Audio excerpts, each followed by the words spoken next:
మైనార్టీల బుజ్జగింపు కోసం ఎంతకైనా దిగజారే తత్వం కాంగ్రెస్ పార్టీది. దానికోసం హిందువులనే దొంగలు చేస్తుంది, హిందువులనే తీవ్రవాదులు చేస్తుంది, హిందువులనే హింసాత్మకులు అని చెప్పేసి ప్రపంచం మొత్తానికి ఇక్కడి నుంచి డప్పేసి కొట్టినటువంటి చిదంబరం దగ్గర నుంచి రాహుల్ గాంధీ సాక్షిగా హిందువులు ఈ రోజు వరకు ఏ ఉగ్రవాద చర్య చేయలేదు.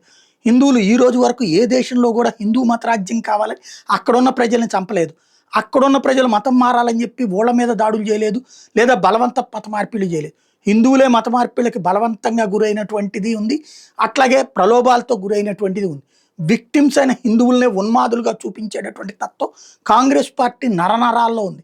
ఆ కాంగ్రెస్ పార్టీ అధ్యక్షుడైనటువంటి మల్లికార్జున ఖర్గే కొడుకు కర్ణాటక మంత్రిగా ఉండి ఇప్పుడు అక్కడ ఉన్న ముస్లింల క్రిందసారి ఎట్లయితే ఏదైతే హిజాబ్ వివాదం తీసుకొచ్చి ముస్లింలను ఏకీకరణ చేసి క్రిస్టియన్స్ని ఏకీకరణ చేసి ఎస్సీ ఎస్టీలను ఏకీకరణ చేసి అధికారంలోకి వచ్చారో అట్లాంటి అస్త్రం మరొకసారి వేయడానికి అనుగుణంగా ఇప్పుడు అడుగులు గదుపుతున్నారు. ఆర్ఎస్ఎస్ మీద నిషేధం విధించాలన్నటువంటిది అడుగుతూ లేఖ రాశారు. అక్కడ ఉన్న స్కూళ్లలో గుళ్ళల్లో ఇట్లాంటి చోట్ల ఆర్ఎస్ఎస్ శిక్షణ పెడుతోంది, వాళ్ళకి కర్ర సాధన శిక్షణ ఇస్తోంది, వాళ్ళకి వేరే వేరే హిందుత్వ గురించి శిక్షణ ఇస్తోంది. ఇది లౌకికానికి విరుద్ధం అంట.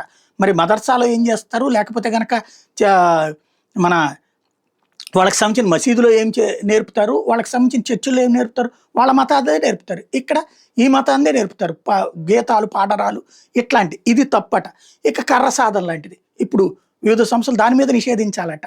అంటే ఓవరాల్గా ఆత్మరక్షణ విద్యలను కూడా నిషేధించాలట, టోటల్గా ఆర్ఎస్ఎస్ నిషేధించాలట అనేసి లేఖ రాయడం. దీనికి పద్ధతిగా కాంగ్రెస్ పార్టీ వాళ్ళు సపోర్ట్ చేయడం. దీంతో బీజేపీ దమ్ముంటే చెయ్యండి చూద్దామని చెప్పింది.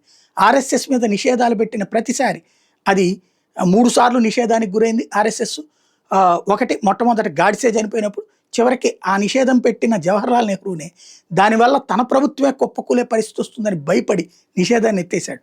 ఆ తర్వాత ఇందిరాగాంధీ ఎమర్జెన్సీ టైంలో బ్యాన్ పెట్టింది. చివరికి ఆర్ఎస్ఎస్ దెబ్బకి తనే బ్యాన్ లిఫ్ట్ చేసింది తను ఉండగానే.